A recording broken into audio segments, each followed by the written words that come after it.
Did you know that Codex has subagents or custom agents?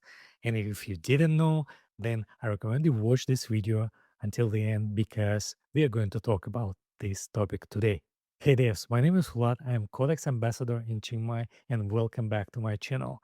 In today's video, we're going to talk about everything related to Codex subagent or custom agents. In this video, I'm going to explain you what subagents are, why they matter, when you need to use them, and how to write the prompt to call them. I recommend you watch this video until the end because then you will be an expert about Codex Subagents. And before we going to jump to that topic, please pause and subscribe to my channel. And if you're ready, then let's get started. What are Codex Subagents? A subagent is a small agent that Codex create to handle a specific task. Think of it as a manager that runs a team. Different members of the team can do different kind of job.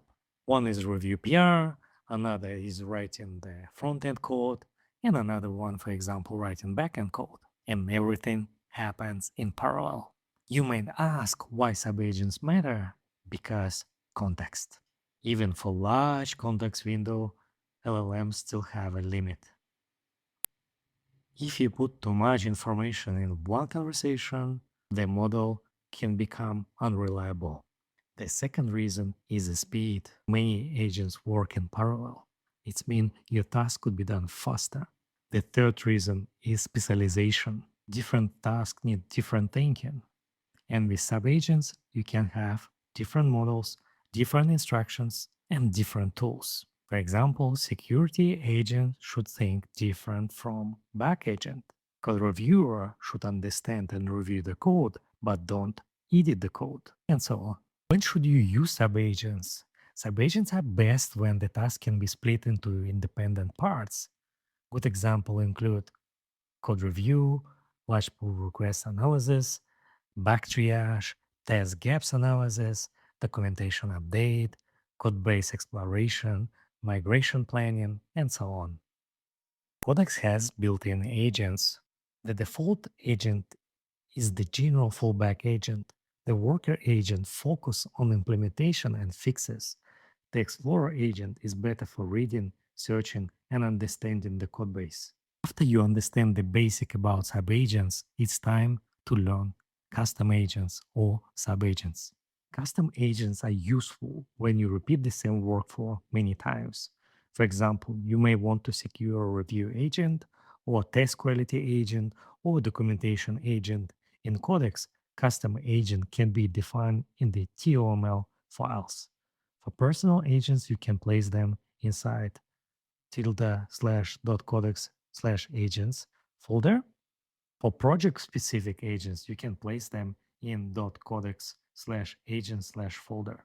Okay, let's create our first agent. You can do it inside the terminal or inside VS Code or any other IDE that you are using. Create a folder, and then inside that folder, create .codex folder. Then inside .codex folder, create config.toml file. This file will contain global settings. Simply copy this content. So basically max thread define concrete open agent thread cap. How many agents can run at the same time? Let's put 6 here. And another one, max depth, that defined spawned agent nesting depth. Let's set for 1. Root session starts from 0. So basically it allows a direct child agent to spawn but prevent deeper nesting. You also can set up max runtime, but I skip it for now because it's optional. Now let's create agents folder. This folder will contain all our sub agents or custom agents. In agents folder, let's create a file. I recommend you use some readable names because we are going to use this name to call our agent. I'm going to create one. I will call it backend developer. Then inside the file, we need to specify name, description, model reasoning error, sandbox name, nickname candidates, developer instructions. Let's create one more subagent. This one I will call code reviewer. Let's also define name, description, and other properties. So the most important properties here are name, description, and developer instructions. Model reasoning and sandbox mode you can skip, but I wouldn't recommend you to do that because actually it allows you to customize the agents rather than rely on default settings. You also can make developer instruction more readable. Let me fix it a little bit. Okay, and now our reviewer agent also is ready. As you could see, here I have very good instruction. I also defined the model that this agent should use. It's quite useful if you are using pay-as-you-go plan because you can set up cheap model for low effort tasks, and you also can play with reasoning mode to control its thinking. If you don't want to create custom agents by yourself, I have Codex Agents Library that contains around 36 different agents that you can simply download and install for your project. All you need, simply download the file. For example, I'm going to download front-end developer agent and bring this subagent to my project. All you need, find this subagent in download folder and move it to the project folder. For example, like this, in VS Code, I'm going to move this front-end subagents in my agents folder. Now I have 3 subagents for my project. So let's try them in action and see if everything is working. Go back to the terminal. Let me launch Codex. Simply use Codex command. Then write your prompt.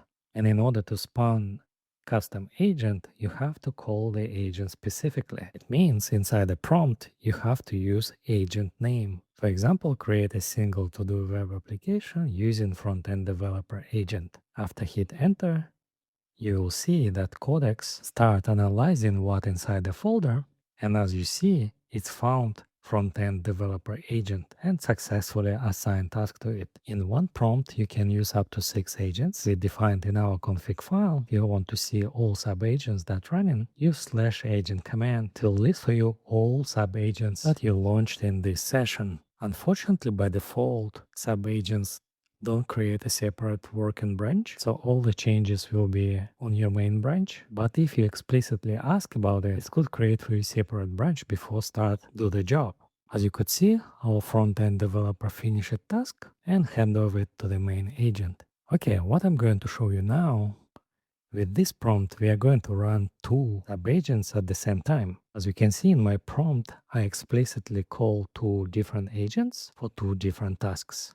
And as you could see right now, they are running in parallel. And if I call /agent command, I could see all my subagents in this session. It can go inside of each and specify additional tasks just for that specific agent. As you can see, both agents have finished their task, and now I can check the final result. I asked for a simple to-do application with darken mode theme.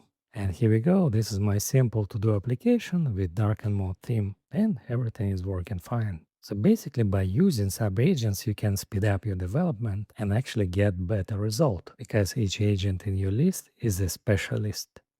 Here's the biggest mistakes beginner makes when using Codex Subagents. First, using subagents without a clear plan. If you just say use subagents, the manager has to guess too much. Mistake number 2, spawning too many agents. More agents does not always mean better output. Too many agents can increase cost, noise, and confusion.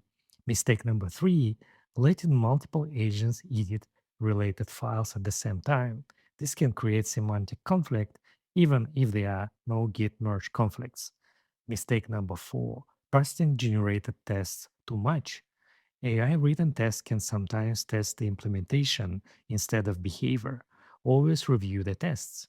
Mistake number 5, giving agents access to sensitive areas too early. Do not let subagent handle production secrets, deployment scripts, database migrations, or infrastructure change without human review.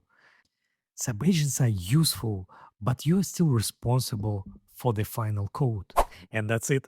I hope you like this video. If you like it, please click like. If you don't like this video, it's okay. You still click like, but share with me your feedback and comments below. Subscribe to my channel if you haven't subscribed yet. And watch my other videos because they're really useful. Thank you so much for watching this video until the end. Thank you so much for your support. And I hope to see you, yes, you, in my next video. Thank you. Bye.